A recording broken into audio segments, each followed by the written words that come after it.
વિડીયોમાં એટલું જ, પણ આના પહેલાં એક હું બનાવ કહું છું જે તમે ધ્યાનથી સાંભળજો કે એક વ્યક્તિ હતો જે ઘણા બધા ગુનામાં તેનું નામ હતું.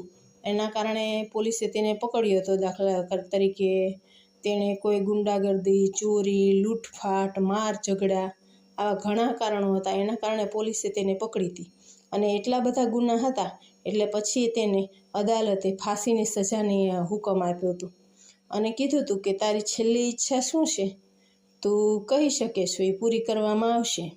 તો એ વ્યક્તિએ કીધું કે મારી છેલ્લી ઈચ્છા એ છે કે મારી મમ્મીને મારે મળવું છે, તેને બોલાવી આપો. તો તેની માતાને બોલાવી આપી અને એની મમ્મી આવી એટલે સીધું એણે આવી અને માને નાકે બટકું ભરી ગયું અને મારવાની કોશિશ કરી. તો બાજુમાં જે પોલીસવાળા હતા એ બધાએ પકડી લીધો કે આવું શા માટે કરે છે, તારી માને મળવાની ઈચ્છા હતી તો એને મળ પ્રેમથી. તો એ વ્યક્તિએ કીધું કે જ્યારે હું નાનો હતો અને